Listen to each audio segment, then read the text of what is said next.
Hello, dear Cancer. This is your astrology horoscope for 2022. If you have your sun or rising sign in Cancer, you will learn how the most important astrology events will affect you. We are going to discuss the Venus retrograde cycle first because that's how we begin the year. Plus, Venus will be in a pretty interesting position for Cancer.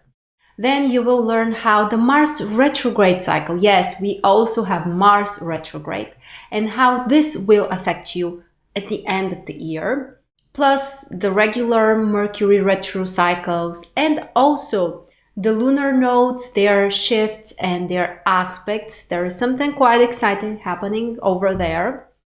The Jupiter ingression and aspect, because they will be very beneficial and also important for everyone who has sun or rising sign in Cancer. At the end, you will learn also about Saturn and the outer planets, their exact degree positions, and in which case they will affect you significantly or maybe not. And before we get deeper into those events, I want to invite you to join MarStars membership for free. You get a 7-day free trial and you can enjoy all of our content and make a decision whether you like it. I'm pretty sure you will. We do have one astrology webinar live each month, plus another Q&A session. And also you get access to all of my courses, including the upcoming ones. And for now, the value is $2,500 only for this part. So it's a truly amazing opportunity.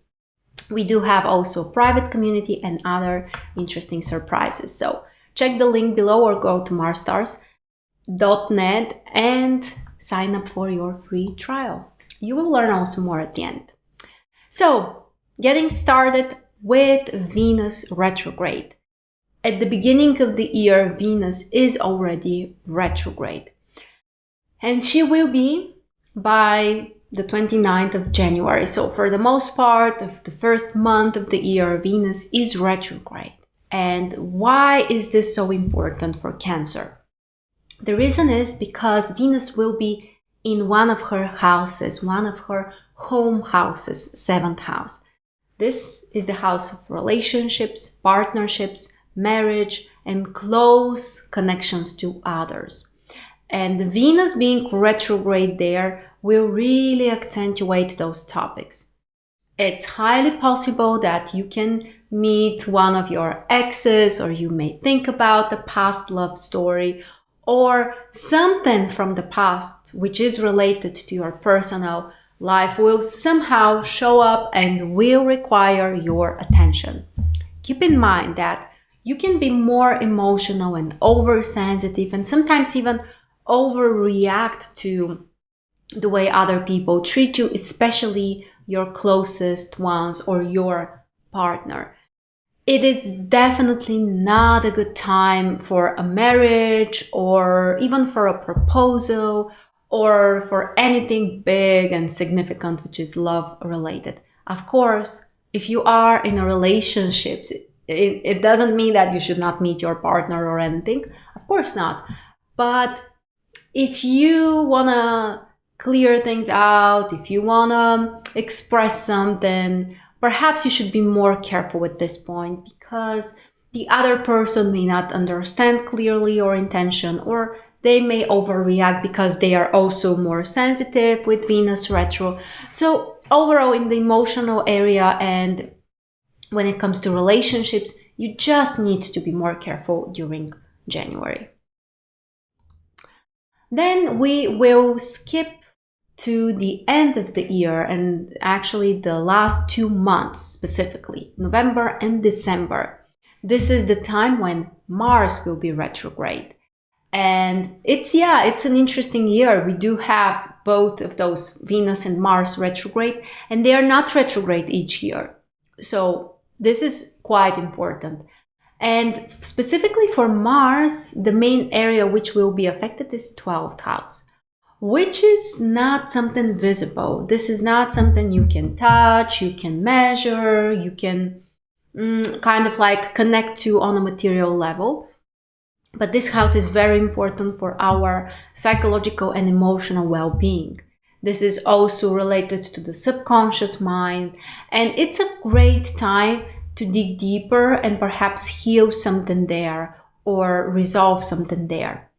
If you have something suppressed, anger or frustration or pain which is unprocessed, you may need to deal with that. And you may notice that it's kind of like internally there is like a storm, like something that needs to show up, something that now you need to recognize. So those 2 months for Cancer are more important when it comes to psychological and spiritual well-being. And it's a great time, as I said, to dig deeper and heal and perhaps change something on an internal level. Next, we are going to talk about the lunar nodes. And basically, after the 19th of January until the end of the year, the nodes are in new sign positions. The North Node will be in your 11th house, and this is the area where you can expand. This is the area where you can grow. And this means socializing, connecting to other people, whether this is a community or a group of like-minded souls or just a circle of friends. You can explore this, you can expand, you can create new connections, new friendships, and overall focus on the future in a very positive and constructive way. And you really need to relate to others. You need to be part of a team. On the other side, the South Node is in your 5th house, which means that you may need to be less involved with just what's important for you, but focus more on what's important for the people around you as well. Also, you may not focus so much on children or your own passions or something which is more like individually important for you. Instead, you need to think about, okay, what is better for the whole group or for the whole community? That's how you can be more successful. This is like the area of growth. And speaking of the lunar nodes, we have something very important happening around the end of July and the beginning of August. The North Node will be in conjunction with Uranus at this time. And this can bring you some exciting new opportunities, surprises, something you haven't expected, something maybe you haven't planned for, but it can be liberating, it can be very kind of like uplifting, and also it can bring a positive change in your life. There might be also other people involved or friends or your community, and there can be also kind of like a breakthrough when it comes to your ideas, your visions, and the things that you truly value. So open to the change.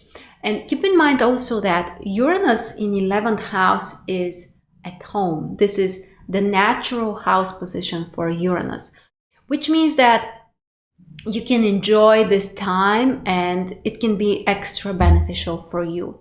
So focus on changes, on trying new things, and opening your mind for whatever you want to experience more in your life.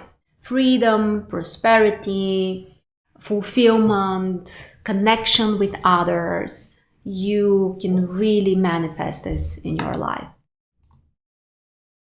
Next, you will learn about Jupiter, the great benefactor, the planet which we are always happy to hear about. Jupiter is actually pretty active through 2022. And Jupiter will be in 2 different positions, 2 different signs, 2 different houses for you. The first position is Pisces between January, April, and then November, December. During those 2 time frames, Jupiter is in your 9th house. And this is especially beneficial for studying, learning new things, gaining new knowledge, but doing it from a very inspired position. Not because you have to, not because you are forced to do that. It's more because it brings you joy, it opens your mind, it brings you the sense of freedom and also meaning. That's one of the greatest gifts of Jupiter. It can bring you the sense of meaning. Plus, Jupiter in ninth house is also at home. So how interesting is that? Uranus is at home in your 11th house and Jupiter is at home in your ninth house for the most part of the year. And as you will see in a moment, they are also connecting to each other positively. So for you, this can be a very resourceful time, and time when you can focus on the future, time when you can make plans about the future, when you can open your mind for wisdom and knowledge and other meaningful things. So it's a truly great time for education, also for traveling and for making plans. The rest of the year, however, is, I would say, not less important because Jupiter is moving to your 10th house between May and October. And 10th house is one of the most important houses in the chart. It's related to our vocation, our mission, our career, social status. And of course, those topics will be very important, especially around this time between May and October.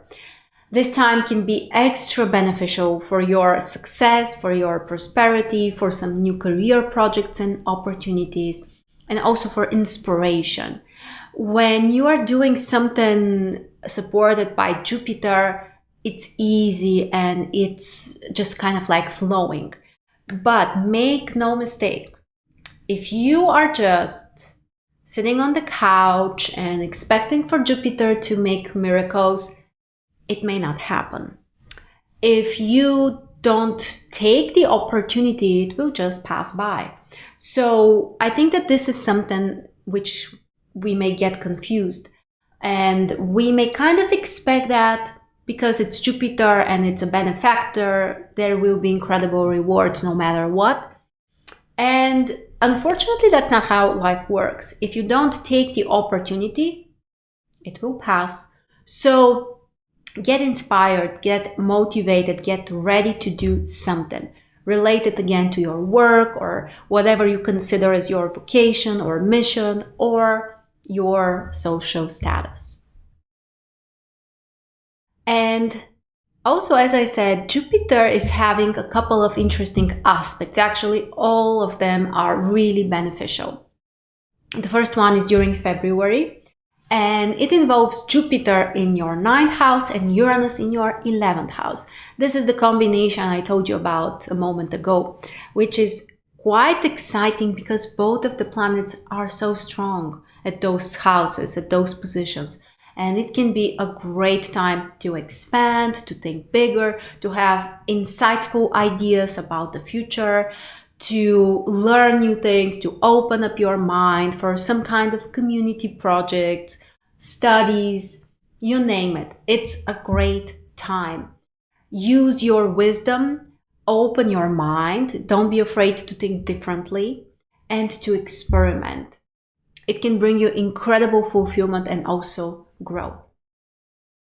The next interesting aspect is coming during April, and it will be a conjunction between Jupiter and Neptune, again in your 9th house. Both of the planets are especially strong and comfortable in this sign, and by the way, also for you even in this house.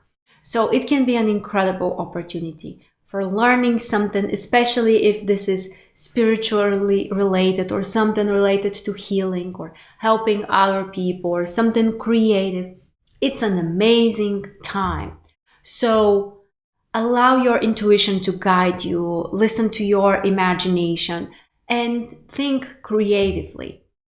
You can accomplish a goal, or you may have like a very uplifting goal, especially if this is spiritually related or something which is very inspiring and healing.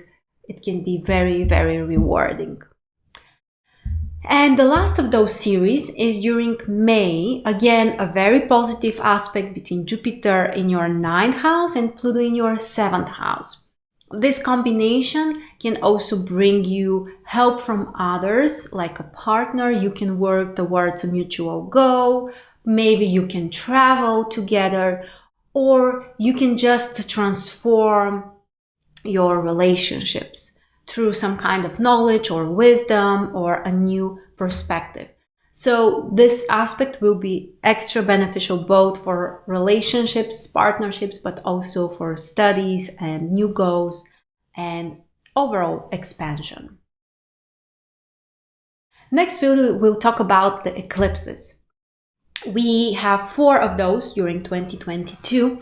And what's really important is that eclipses are just emphasizing the influence of the lunar nodes. So the main areas which are affected are again 11th and 5th house. And this is the community work, the group ideas and visions. And on the other side, the more personal things and your personal experiences and emotions. The first series of eclipses is during April and May. And the first one during April is really about the future. It's triggering the North Node in your 11th house. So a great time for expansion, for something new, something exciting, some kind of group activity, or again, a project which is very dear to your heart. Then during May, we have a lunar eclipse, which will trigger 5th and 11th house. And this is the time when you need to balance your own desires and the desires of your community or social circle. And you need to find also the balance between the mind and the heart. The next eclipse is coming around the end of October, and it will trigger your 5th house and the South Node there. So it's more about processing the past, things related to your love life or emotions or creativity, and you need to let something go there. You may heal something or transform it, but it's again starting from the past. And the last eclipse is coming around November. It's a lunar eclipse triggering again 11th and 5th house, and it's an eclipse related to changes and letting things go and changing something. So the main focus will be again love and friendship, the mind and the heart, and also the ideas or visions you have for your community, and then also your own ones. So again, I repeat, the most important about the eclipses is the influence they have on triggering the lunar nodes. Next, we will talk about Mercury retrograde. We have 3 full cycles of Mercury retrograde and one which begins at the very end of the year. The first one is January, February, and the main focus will be on financial stuff, investments, and relationships. Those are the areas where you need to be extra careful. Then we have a retrograde cycle during May through the beginning of June. It's starting from a more psychological influence, something perhaps related to the past, processing something internally. And then you need to be also more cautious when it comes to friendship, communities, other people, and the goals that you have. And the last cycle is September through the beginning of October. It will affect your home, your family. You need to be more careful with new decisions regarding this area. And then also friendship, communication, all kinds of intellectual projects and plans. Those are the time frames and also the areas which are triggered for you. So if possible, try to avoid scheduling something extremely important or something which is happening for the first time or something which you want to be kind of like permanent or at least long lasting. And next we are going to talk about Saturn. Saturn is in your 8th house between the 12th and the 26th degree of Aquarius. And there isn't a major aspect with your sign. So it's more like a concrete life area which is triggered, and this is the area of investments, financial stuff related to other people, and all kinds of resources that are also coming from others. 8th house also has to do with serious topics like life and death, like transformation, like healing and researching, and it's also related to occult practices or energy practices. And with Saturn transiting your 8th house during the whole 2022, you can get more serious about those topics. And there could be some kind of fear or the feeling like you are a little stuck in those areas. But if you are committed to make changes, Saturn can help with more consistency, with more dedication, with more focus. And if you happen to know the cusp of your 8th house, it's important to notice whether Saturn is crossing this cusp. In this case, it will be the most important time when that happens.